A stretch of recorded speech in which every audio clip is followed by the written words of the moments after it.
Welcome to the Narrowing Path, Walking the Spiritual Walk. My name is Steve Van Einstein. Thank y'all for joining me again today as we do the daily reading from James Allen's Daily Meditations. August has been a very um, great shift in perspective, and I'm really looking forward to it. I like yesterday's where it was kind of a check of um, to those who teach and to those who profess to know things, and you know, it's kind of asking, have you really gone through this stuff? And it's a nice thing for it's a nice realignment for me to ensure that what I'm saying is something that is valid. What I'm saying is true and is an experience that I can relate with. So I'm really grateful for those things just to kind of realign myself and this podcast and with the purpose I'm bringing it. So I'm looking forward to today's, see what it follows up with that. This will be fresh to you and fresh to me, meaning this will be the first time that I hear it or read it right here on this podcast with y'all. So you'll get my genuine response, reactions, observations, and what I relate to about the reading. So here we go. This is August 13th reading from James Allen's Daily Meditations.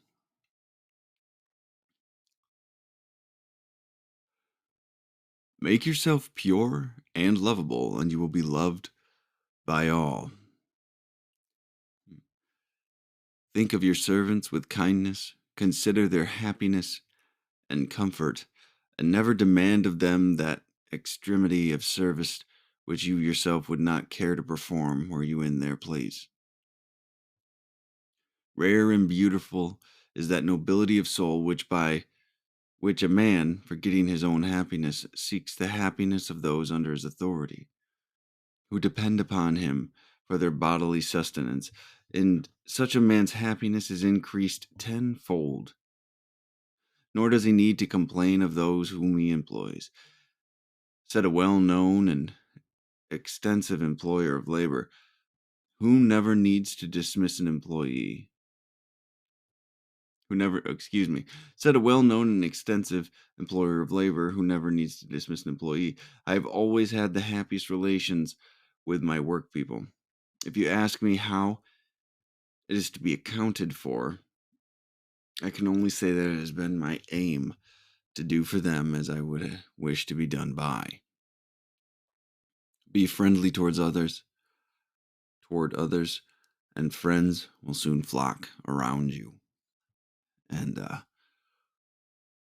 a great reading about the labeled Golden Rule. And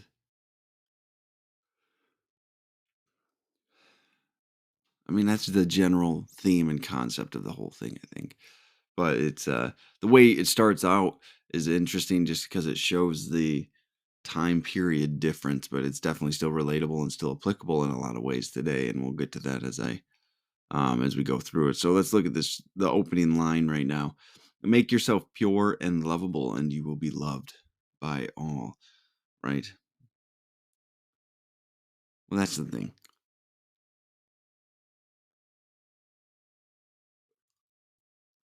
When I started behaving in a way that allowed people to love me and not demanding a specific type of love, not demanding that it be this way, but allowing people to love and care about me and accept me just as I am in the way they wish to, right? Suddenly, there was a lot more love coming my way from people, right? Like my understanding of love changed, my concept of what that meant and what it signified to me changed. And it had to change is the thing. And thank God it did,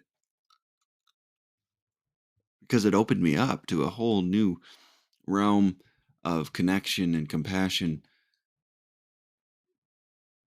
that I didn't know was possible.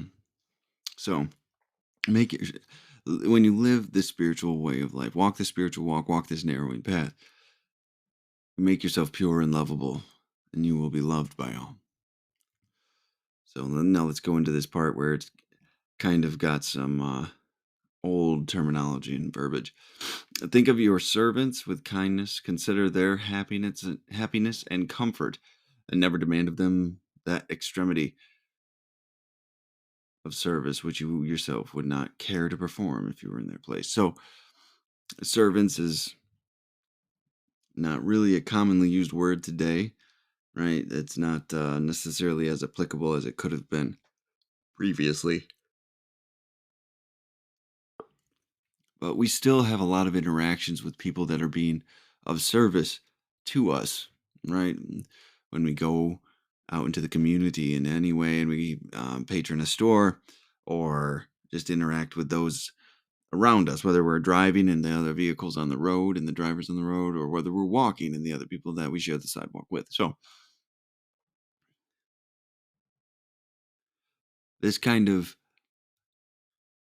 extends to all interactions you have, but we're talking about the people that are predominantly, though, that serve you. So, yeah, we're going to talk more about those that are there to wait on you. Some the people in the service industry primarily, right? So think of your servants with kindness. Consider their happiness and comfort, right? A lot of people just feel entitled to a certain type of behavior from people, from employees when they walk in a door, and it's quite damaging, honestly. It's a very negative space to be when someone walks in with an entitled attitude. And I mean, there's certain understandings and expectations you should have from um, those around you, but entitlement to demand from them anything and to be and to subject them to a lot of turmoil and pain is um, not okay, right?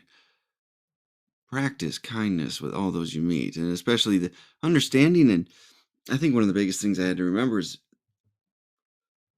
they're human beings still, right? These are still human beings. And I know that seems crazy, but I would forget that. I thought they were just purely there for my own selfish motives. And unfortunately, some companies demand them to act that way too. So it's quite a toxic situation a lot of times for those working in the service industries. So, so yeah, think of all servants with kindness, consider their happiness and comfort. And I love this part too because it's very true. You know, it's putting yourself in their place, practicing empathy and compassion and shifting perspective, right? Never demand of them what extremity of service which you yourself would not care to perform were you in their place, right? Like, be considerate, right? Like, be honor what you feel inside of yourself as well, right? Like, if you're asking people to do things that you know you would not be comfortable doing if you were in their shoes, right? Or how did he frame it? That you would not care to perform were you in their place. Don't ask it of them. Figure out a better way to do it, right?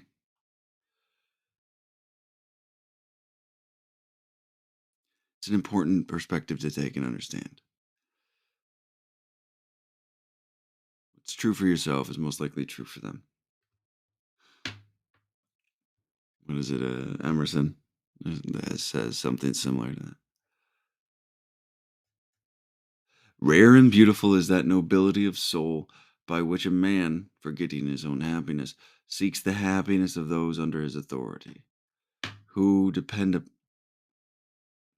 upon him for their bodily sustenance, right? So rare and beautiful is that nobility of soul. So it's a virtue, right? That a man can practice, forgetting our own happiness, forgetting his own happiness, seeks the happiness of those under his authority,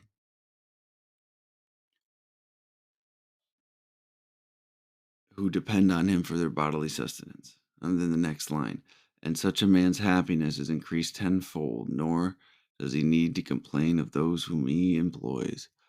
Wow, what a powerful thing that is, right? So, a lot of things, a lot of supervisors and bosses and managers and um, kind of lose this consideration, I believe. They start to um,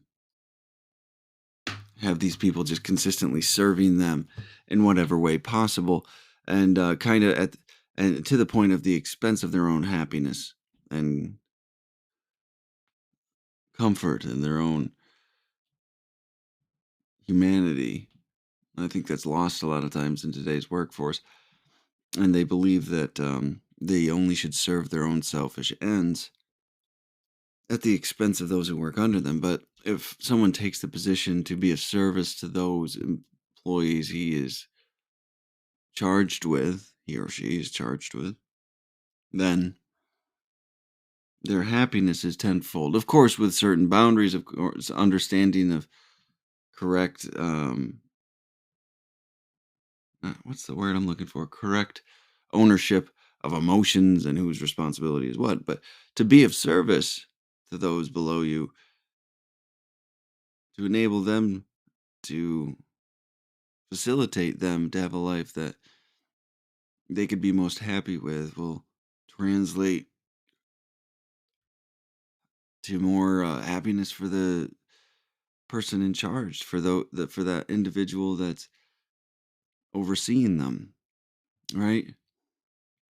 It's the supervisory roles today are seen of positions of power to be of chastisement and authority, and those are perspectives of it, but really it's there to serve the betterment of the employees and therefore serve the company, right? So a manager is there to take care of their employees, to provide them what's needed to enable them to perform the job to the best of their ability, and there's a lot of aspects and components of that that need to be taken into consideration.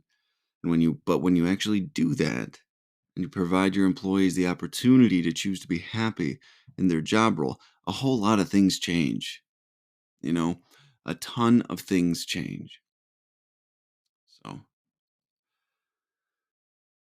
right, we're going to go on here. Said a well known and extensive employer of labor who never needs to dismiss an employee. I find that very interesting. He never needs to dismiss an employee, but he employs many people.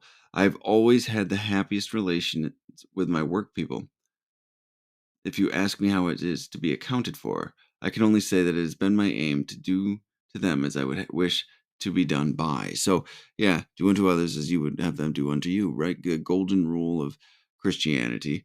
But this is just put in a different way. How would you want someone to be of service to you? How would you want your supervisor or manager to be of service to you as an individual? And he says he brings that into his workforce, right? He aims to serve them. And that's a pretty powerful place for a manager to be, because they're entrusted with the power to be able to do that, at least to some extent, in some um, minimal way. They're given a certain degree of power to hopefully help build and construct and provide the opportunity for the employees to have better lives, to have a better work life, and therefore a better work life balance, right? Be of service to those under you. Consider their perspectives, consider their humanity, consider them as individuals. It's monumentally important, because when you forget that, there's disdain and disgust that'll set in, annoyance and resentment on both sides, because there's that disconnect. The ego has shown up. So be careful with these. And this is the closing line here, similar to the opener, but be friendly towards others and friends will soon flock around you. So practice the principles and the behaviors and the actions that you want in your life and brought into your life. You have to practice them first, right? Like if you want to feel forgiven, you have to practice forgiveness. If you want to feel loved, you have to practice love. Like you have to go and practice these things in the world as it is. And it allows you, there's people in the 12-step community that call us hollow bones, but to transport or to convey certain the will of God, or to act to follow a spiritual path in life, and through that, God can do His magic.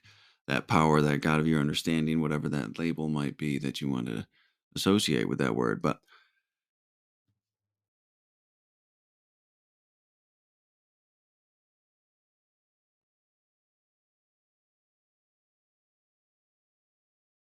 when you do that,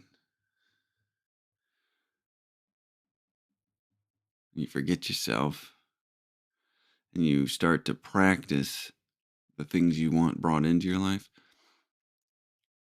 They have to go out first. They have to unclog that hollow bone, that pathway. There's too much in there. Give some away first. See what comes flowing back in. So, all right. Well, thank you all for joining me again today. It was another great reading, and I hope you all enjoyed it. And I hope August is going well for y'all as we go through. And we're almost halfway through the month already, which kind of is mind blowing. Time goes by much, much quicker these days, which I am grateful for, but it's a little scary. So, thank you all for joining me, though, and I will be back again tomorrow. So, until next time, thanks.